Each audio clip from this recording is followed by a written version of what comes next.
Okay, abusia be makwaba sonko so ereba POG Media so. Yade mako political highway ne so highway ne de ensem bebre wo so ayen so ya Japan se be me abadwafo no ahu de eko ene de eba. Abusia ye mayambonra yensem mu no.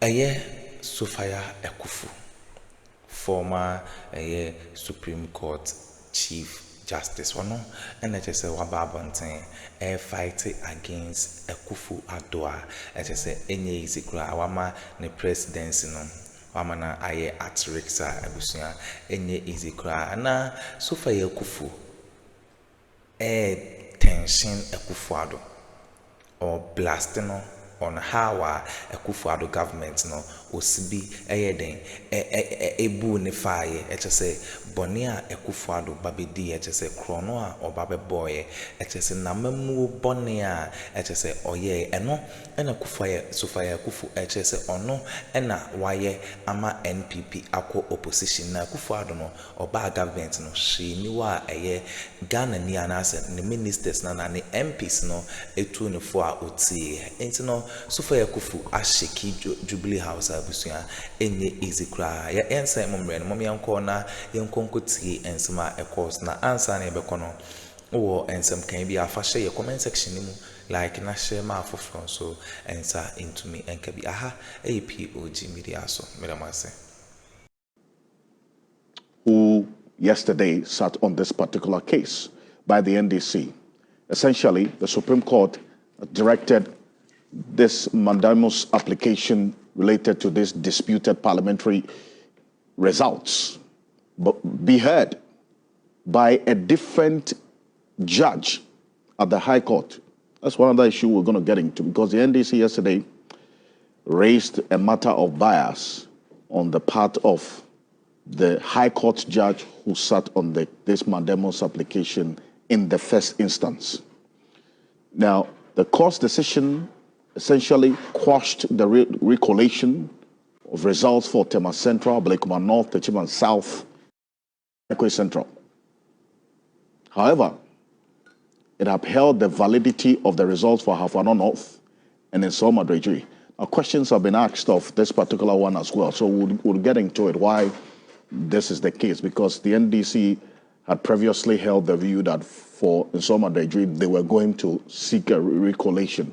And then also for Obuasi East, because Obuasi East as well, there was a declaration of the NDC candidate, that's Samuel Abuaji, as MP-elect on the 9th of December. But then last week, Saturday, we saw the Electoral Commission do a recollation of Obuasi East and then declare the NPP candidate as MP-elect. But that was also not mentioned. We understand that the Obuasi East and then I think Fantiakwa North are going to be dealt with at a different forum. So we'll get into all of that. But welcome to Key Point. If you're just joining us, we're live on 3FM 92.7, also on TV3 Ghana on Facebook, DSTV channel 279, all across the world on 3news.com. My guest joining me this morning, Professor Ransford Jampo, is a professor of political science at the University of Ghana, Legon. He's a governance expert of international repute, written extensively about governance in Ghana and beyond. Professor Ransford Jampo, good morning. Welcome. Good morning, and thanks for having me. I think I have some 4 preliminary remarks that I want to make. Okay. Briefly, if you would indulge me. Number one, the idea that John Mahama won the 2024 elections because people didn't go out to vote, in my view, is a nonsensical, childish, propagandistic attempt at covering up for incompetence and bad governance. You see, if you say that people did not go out to vote without interrogating why they did not go out to vote, then it means that you are just being propagandistic, and you are trying to mask your bad governance and incompetence. So people actually did not go out to vote because the supposed incompetent person was adjudged to be more competent than the competent one. People didn't go out to vote because they felt let down and were very disappointed. People did not go out to vote because of corruption, because of arrogance, because of economic mismanagement by fake holy people, because of nepotistic governance of family and friends and concubines that all coalesced to render the hitherto NPP fanatics and other election kingmakers hopeless in the political elite. So, in my view, people should stop tickling themselves and laughing if they know that apathy was the reason why they performed abysmally and they were defeated, in this election. Why are they now setting up a committee to go into interrogating why they lost? Which we'll get into. If the reason is just apathy, then it is obvious. And why do you have to set up a committee to go into the reasons why you lost? I think that they shouldn't think about spending enough money. Come to Jampo Consult. We would tell you all the factors that led to the monumental, unprecedented electoral defeat of the NPP in the 2024 elections. You have diagnosed it already. We started diagnosing and chronicling this in 2022. I'm telling you, the NPP lost the elections in 2022. Okay. And we started chronicling all the factors. So there's no need to go into waste money. You have lost, you have performed abysmally. You now have to fend on the little that some of you looted. So you don't have to use it to go and do any research. Come, we'll tell you. And let it also be known that, look, in the first place, it is contested. The idea that even the NPP won the 2020 elections itself is contested. Because, their own Ken Japan kept saying, Yamfa any kind you did winning about to know, Moya, but you quiet fast, you winning. Okay, so even the 2020 elections, they did not truly win. But for the 2024 elections, I'm telling them that they lost beginning 2022. And we have chronicled all the factors that led to their electoral defeat. There's no need forming any committee. Okay. And the idea that people did not, John Mahama won or the NDC won the elections simply because people didn't go out to vote, in my view, is an unnecessary spewing of propaganda to mask and to hide their own incompetence and bad governance. Number two. Well, this is an issue we'll get into later. Well, number two, I said I have four preliminary remarks. Quick one. Number as you always do. Number two, early concession of defeat upon seeing how monumental it is going to be and nominating people to serve on transition team, though commendable, in my view, are not necessarily a show of one's commitment to handing over power. Little dogmatic minds and those who claim to have been educated without the ideals of education going through them beyond their speaking English can accept these gestures as significant. But given the severe governance deficit that we have faced and we've had to endure under this current regime, I will call on the generality of Ghanaians that let us be calm, but let us still be vigilant. Let no one do anything that would force a declaration of a certain state of emergency that may be licentious for some people to want to hold on to power a little more so that they can cover everything, they can cover up their loot and they can cover up everything that they've done wrong, that they are scared are going to be exposed. Number three, hearty commendations to TV3 key points. I know that a lot of people watch this program, and I'm commending you because one of us here, Martin Pebu, that I'm sure you're going to soon introduce, who is a regular panelist here, has been appointed and first call up into what Mahama want to do in fishing out those who have stolen our lands and our property and everything. So congratulations to TV3 key points. Congratulations to my own friend Martin Pebu.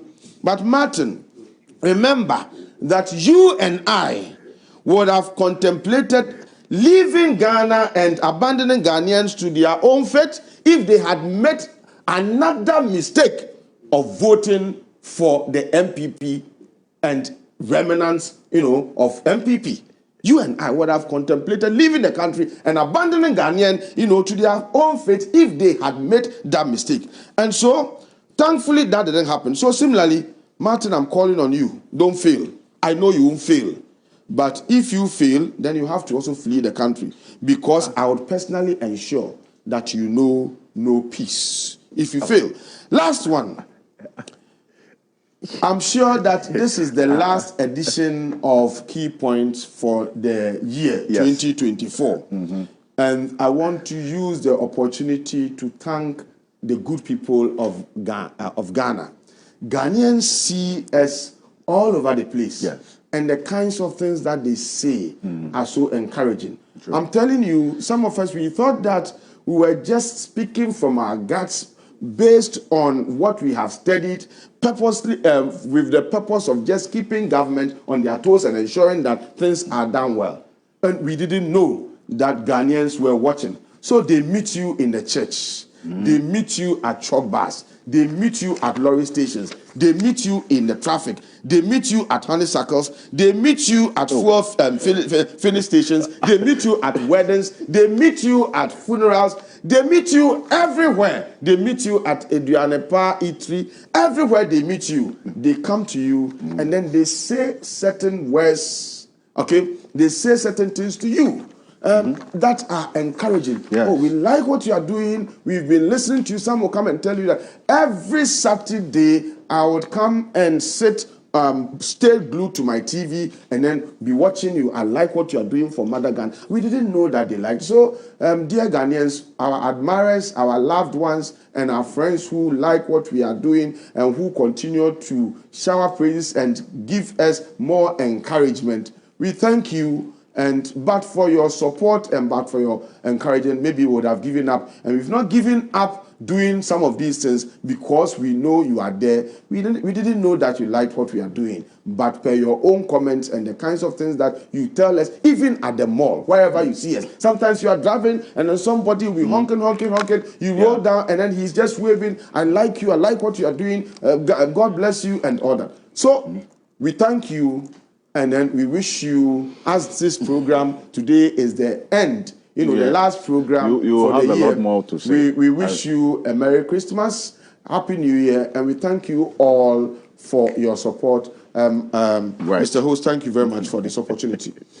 And I would give you all another opportunity to talk and still thank our viewers at the end of the show as well. There's a lot to talk about. And in fact, 2024 has been a very eventful and fulfilling year for us here. The loot is too much. Yes. People asking why I wasn't included. I said that would have been Ghana. Exactly. Oh, no. We'll have sub-committees. So you tell one of the sub-committees. I mean, and let me say good morning to our viewers, especially my beloved people in Southern, Peki, Bali, Balime, Beve, and Tongo. I love them so much. Merry Christmas to them and prosperous New Year. We'll have a few more words at the end of the program for them. I'm also expecting the Honorable Andy Apiakubi, Member of Parliament for the Santiachem North constituency. Yes, he lost this election, but then again, he's committed to the development of this country in many ways. No, but this panel, this is the original panel. I like this. This is actually the original panel. Let me finish. For the past 3 years, this has been the original Saturday panel. Indeed. Unless, of course, he travels, I travel, or he does. Then you see changes. But I agree with you perfectly. This is the original panel with Apiakubi. Yes, indeed. Original jurisdiction. So he will join us. Also, Martin Pebu is a private legal practitioner, also a member of the preparatory team for oral. Thank you. And the convener for the Kumipeko Reloaded demonstration. Lawyer Martin Pebu, good morning. Welcome. Good morning, Mr. Kansi. In fact, I left one out. One of the foremost human rights lawyers we have. Yes. Akuffo was started as the foremost human rights lawyer. I see how you feel that he's smiling. Yet we still have Afoko in jail. Oh, say that again. Now that Akuffo is leaving, it's time for Afoko to come out. Afoko granted bail. And how? Yet It's you know, mind-boggling. Gregory Afoko. Yeah, Gregory. Where you see the Since current 2016. Attorney General,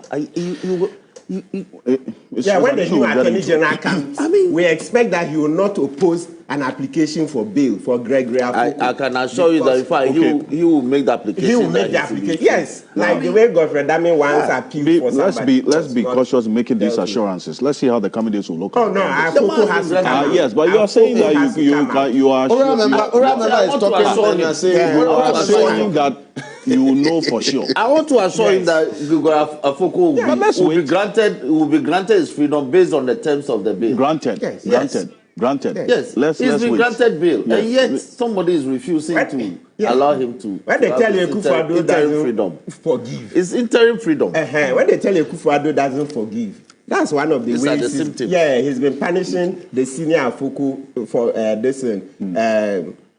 What do you call it? This matter that happened. So it's like because he has a beef with Afoko, former chairman of the NPP, then his brother should suffer for it. That's just what this thing has been. Akuffo. Your first greetings before we go quickly. Yes. And so you see, let me continue from where Professor Jampo.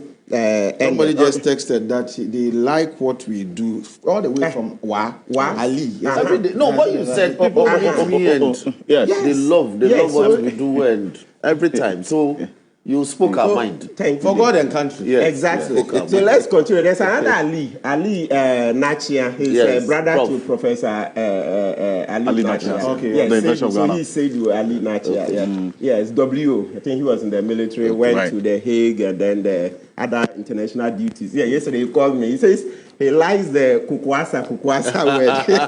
That Akuffo and his government have kukwasa. Very slow, right? Yes. Always looking to make sure that And they pretentious.